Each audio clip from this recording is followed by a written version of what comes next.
Estén siempre alegres, estén siempre alegres. Muy interesante. Y quiero que por ahí vayas repasando palabra por palabra lo que yo voy a decir. No olvides seguir cumpliendo esa promesa matrimonial. ¿Qué dijimos en esa promesa matrimonial? Yo te acepto a ti como mi esposo y prometo serte fiel en lo próspero, en lo adverso, en la salud y en la enfermedad, y amarte y respetarte todos los días de mi vida. Vaya promesa, una promesa que implica no solamente ese enamoramiento que llevabas ese día, en ese momento, con ese mejor vestido, mejor maquillaje, mejor postura, donde mostrabas todo lo mejor de ti. Esa promesa se debe renovar todos los días.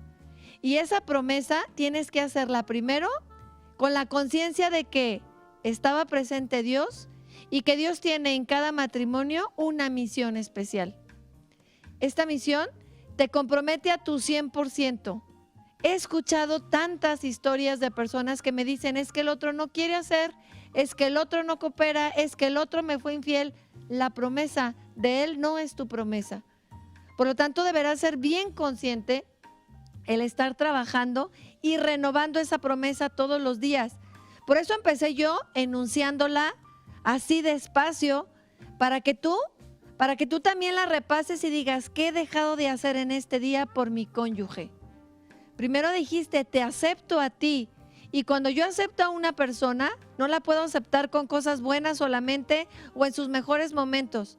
La aceptaste completamente con todas sus virtudes, pero también con todos sus defectos. Y al paso del tiempo, deberemos trabajar en conocerlo más para ayudarlo. El matrimonio es una vocación a la santidad.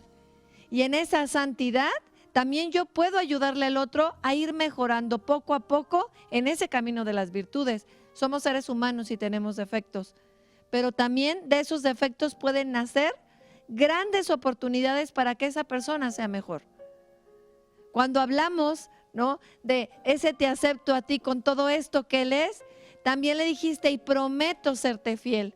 Híjoles, aquí tenemos un punto que cuidar, porque la infidelidad no solamente se comete hacia una persona o con una persona, sino en dejar de cumplir esa promesa que hiciste ante Dios.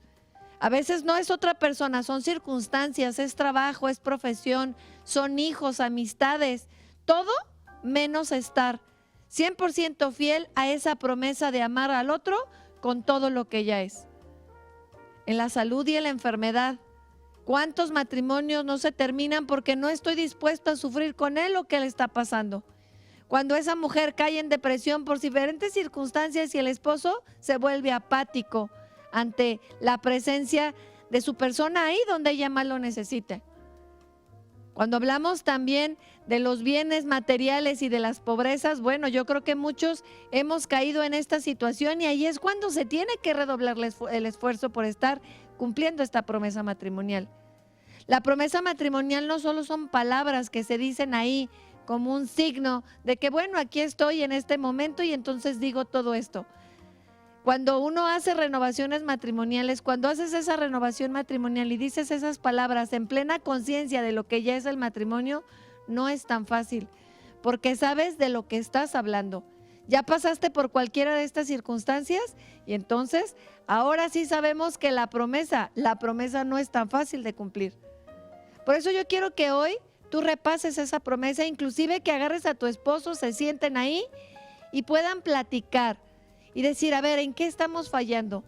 Pregúntale al otro qué cosas de estas promesas no está recibiendo y hagan un proyecto, un plan para renovar esa promesa todos los días.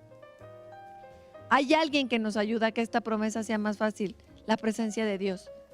Dios nos da un ejemplo grande de todas estas cosas, de cómo está con nosotros en el bien y en el mal, en las tristezas, en las alegrías, en las pobrezas, en el sufrimiento. Pero también debemos de subir nuestra promesa matrimonial ahí, a la cruz, donde Él se entregó por nosotros. ¿Qué entregó Jesús por nosotros? Todo, hasta la última gota de su sangre y de su agua. Eso es lo que nosotros debemos de hacer en el matrimonio.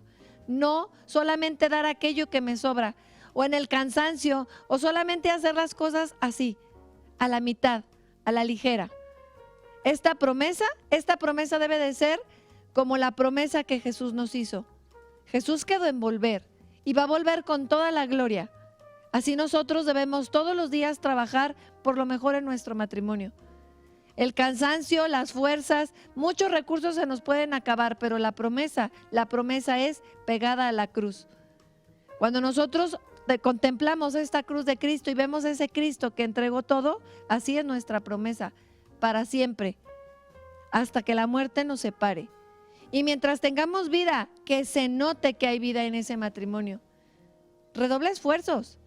Haz hasta lo último que tengas que hacer. Cuando el cónyuge a veces no responde, con esa fuerza que tú haces, con ese trabajo que tú haces, con esa renovación, con ese amor incondicional, entonces el cónyuge puede llenarse una vez más de ese amor. Yo recomiendo que frecuentemente, es más, cuando asistas a una boda, pues tomes de la mano a tu esposo y junto con esos esposos renueves esa promesa.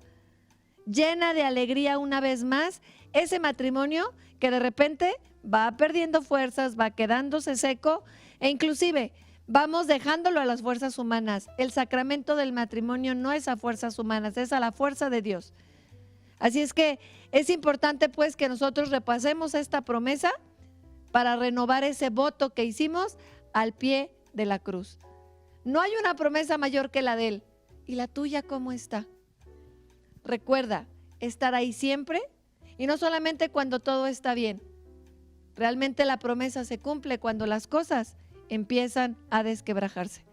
Invita a Jesús a vivir en tu matrimonio y si por ahí te hacen falta fuerzas, contempla a Jesús en la cruz.